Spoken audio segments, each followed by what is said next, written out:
بسم اللہ الرحمن الرحیم۔ السلام علیکم۔ نصیحت چینل کے معزز خواتین و حضرات، ویڈیو سٹارٹ کرنے سے پہلے آپ سے گزارش ہے کہ ایک مرتبہ درود پاک پڑھ لیں۔ جزاک اللہ۔ حضرت سیدنا ابراہیم بن ادم خراسان کے بادشاہ تھے۔ ایک دن اپنے لشکر کے درمیان گھوڑے پر سوار تھے کہ آپ نے گھوڑے کی ذہن سے کسی پکارنے والے کی ندا سنی: اے ابراہیم، ہمارے بندے اس لیے نہیں پیدا کیے گئے اور نہ ہی ہم سے محبت کرنے والوں کو اس کا حکم دیا گیا ہے، لہٰذا اپنی چاہت کو میری چاہت پر قربان کر دو، وگرنہ تم اہل عناد میں سے ہو جاؤ گے۔ آپ فرماتے ہیں، اس آواز نے میرے دل میں تیر پیوست کر دیا۔ میں نے اپنے ملک و سلطنت اور اہل و عیال کو چھوڑا اور اسی کی طرف حیران و پریشان نکل گیا جس پر مجھے بھروسہ و اعتماد ہے۔ جب حضرت سیدنا ابراہیم بن ادم رحمۃ اللہ علیہ اپنے ملک و سلطنت کو چھوڑ کر مالک حقیقی کی بارگاہ میں حاضری کے لیے سفر کرتے ہوئے ایک گاؤں میں داخل ہوئے تو آپ غم سے نڈھال ہو چکے تھے۔ راستے میں اپنے رفیق سے بچھڑ گئے۔ 7 دن تک نہ تو پانی کا گھونٹ پیا اور نہ ہی کوئی لقمہ کھایا۔ شیطان کو آپ کی صداقت پر غیرت آئی، کیونکہ وہ حقیقت کے بادشاہ ہوں اور طریقت کے سلاطین اکابرین پر غیرت کھاتا ہے، اور اسے غیرت آنی بھی چاہیے، کیونکہ انہوں نے وہ مبارک لباس پہن لیا جو شیطان سے اتار لیا گیا تھا، اور انہوں نے اللہ کے قرب کو حاصل کر لیا جس سے شیطان کو دھتکارا گیا تھا۔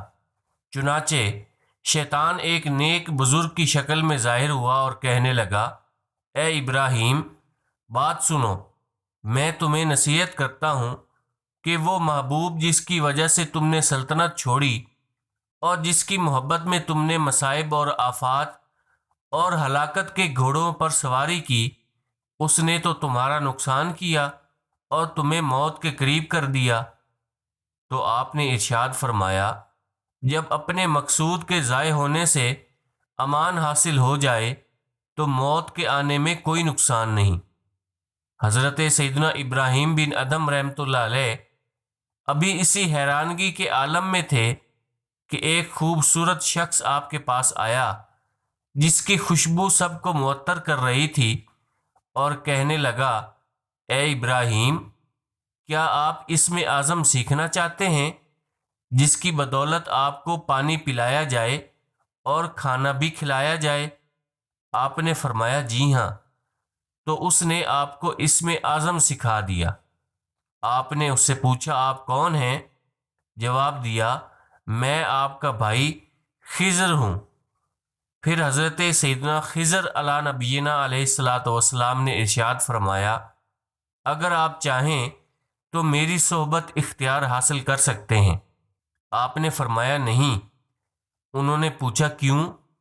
تو ارشاد فرمایا: اس لیے کہ صحبت شرکت سے حاصل ہوتی ہے، اور میں جس کی محبت میں گرفتار ہوں اس میں کسی کو شریک نہیں ٹھہرانا چاہتا، اور نہ ہی اس کے علاوہ کسی کی صحبت اختیار کرنا چاہتا ہوں، اور میں کسی غیر کی صحبت اختیار کرنے میں اس سے ڈرتا ہوں کیونکہ وہ بہت زیادہ غیرت مند ہے، لہٰذا مجھے اس کی حاجت نہیں۔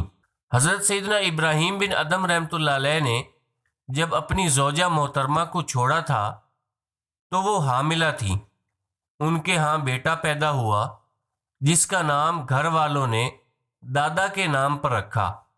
جب وہ بڑا ہوا اور جوانی کی حدود میں قدم رکھا تو اپنی والدہ سے پوچھا: اے میری ماں، کیا میرے والد نہیں ہیں؟ تو والدہ نے جواب دیا: کیوں نہیں، اللہ کی قسم تمہارے والد ہیں۔ اس نے پوچھا: پھر وہ کہاں چلے گئے؟ ماں نے جواب دیا: اللہ کی رضا کی تلاش میں۔ نوجوان بیٹے نے عرض کی: اے میری والدہ، پھر آپ مجھے بھی جانے دیں، میں بھی اسی کو تلاش کرتا ہوں جسے میرے والد محترم تلاش کر رہے ہیں، شاید میں اپنے مقصد میں کامیاب ہو جاؤں۔ ماں نے کہا: تجھے اللہ کی قسم اے میرے بیٹے، تیرے باپ کی جدائی سے میرا دل بہت جلا ہے، اب تو اپنے فراق سے میرے دل کو مزید نہ جلا۔ چنانچہ وہ فرما بردار بیٹا اپنی ماں کی خوشی کی خاطر رک گیا۔ حتیٰ کہ ماں کا انتقال ہو گیا تو وہ بہت غمگین رہنے لگا، کیونکہ اب نہ اس کی ماں تھی نہ اسے باپ کا پتہ تھا۔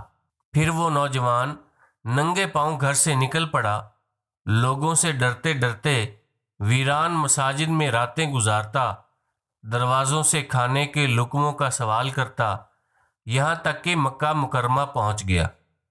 حضرت سیدنا ابراہیم بن ادم رحمۃ اللہ علیہ طواف میں مشغول تھے اور آپ کے کچھ مرید بھی آپ کے ساتھ طواف کر رہے تھے۔ جب آپ کی نظر ایک نوجوان لڑکے پر پڑی تو بے ساختہ آپ کی نگاہیں اس پر جم گئیں۔ آپ کے ارادت مندوں نے عرض کی، حضور، اس عظیم مقام اور بابرکت وقت میں یہ کیسی غفلت ہے کہ آپ ایک خوبصورت نوجوان لڑکے کو غور سے دیکھ رہے ہیں۔ آپ رونے لگے اور ایک مرید سے فرمایا، اس کے پاس جاؤ اور پوچھو یہ کون ہے۔ مرید نے اس کے پاس جا کر سلام کیا اور بعد سلام پوچھا، اے نوجوان، کہاں سے آئے ہو؟ اس نے جواب دیا، عجم کے شہر بلخ سے۔ پھر پوچھا، کس کے بیٹے ہو؟ جواب دیا، یہ تو مجھے معلوم نہیں، ہاں میری والدہ محترمہ نے مجھے بتایا تھا کہ تمہارے باپ کا نام ابراہیم بن ادم ہے۔ پھر اس کے رخسار پر موتیوں کی طرح آنسوؤں کی لڑی بن گئی۔ وہ مرید فرماتے ہیں، میں اپنے پیر و مرشد حضرت سیدنا ابراہیم بن ادم رحمۃ اللہ علیہ کے پاس لوٹا اور دیکھا کہ آپ بھی رو رہے ہیں، حتیٰ کہ آپ بے ہوش ہو گئے۔ تو میں آپ کے سر اقدس کے پاس بیٹھ گیا اور جب آپ کو افاقہ ہوا تو میں نے عرض کی، اے میرے مرشد، اللہ آپ سے اس نوجوان بیٹے کا حق ضرور وصول کرے گا۔ آپ نے فرمایا، خدا کی قسم، یہ میرا بیٹا ہے، اس کو میں نے اللہ کے لیے چھوڑا تھا، اب میں اس کو واپس لینا نہیں چاہتا۔ میں نے عرض کی، حضور، میں آپ کو اللہ کا واسطہ دیتا ہوں کہ اس کے پاس چلیے۔ چنانچہ آپ تشریف لے گئے۔ اس نے پوچھا، آپ کون ہیں؟ فرمایا، میں تمہارا باپ ابراہیم بن ادم ہوں۔ پھر آپ نے اس کو اپنے سینے سے لگا لیا اور بارگاہ رب العزت میں عرض گزار ہوئے، یا اللہ، یہ میرا بیٹا، میرے جگر کا ٹکڑا، میری تلاش میں آیا ہے، اور تو جانتا ہے کہ میرے دل میں اس کے لیے کتنی جگہ ہے، اور یہ بھی جانتا ہے کہ میں اس کے لیے وقت نہیں نکال سکتا، اور تو اپنے بندوں کی مصلحتوں کو بھی خوب جانتا ہے۔ اس کے بعد 7 دن نہ گزرے تھے کہ آپ کے بیٹے کا انتقال ہو گیا۔ آپ نے اپنے ہاتھوں سے اس کو غسل دیا، پھر ایک موٹی چادر میں کفن دیا۔ جب آپ اس کا سر ڈھانپتے تو پاؤں ظاہر ہو جاتے، اور جب پاؤں ڈھانپتے تو سر سے چادر کم پڑ جاتی۔ آپ فرما رہے تھے، اے میری آنکھوں کی ٹھنڈک، اللہ کی قسم، میری اور تمہاری ملاقات بروز محشر ہوگی۔ اللہ پاک سے دعا ہے کہ وہ ہمیں بھی نیک لوگوں کے نقش قدم پر چلنے کی توفیق عطا فرمائے، آمین۔ دوستو، اپنے رشتہ داروں کا اور گرد و نواح کے سب لوگوں کا خیال رکھیے۔ اگر ویڈیو پسند آئی ہے تو اسے لائک اور شیئر کر دیں۔ کمنٹس میں اپنی رائے کا اظہار ضرور کریں۔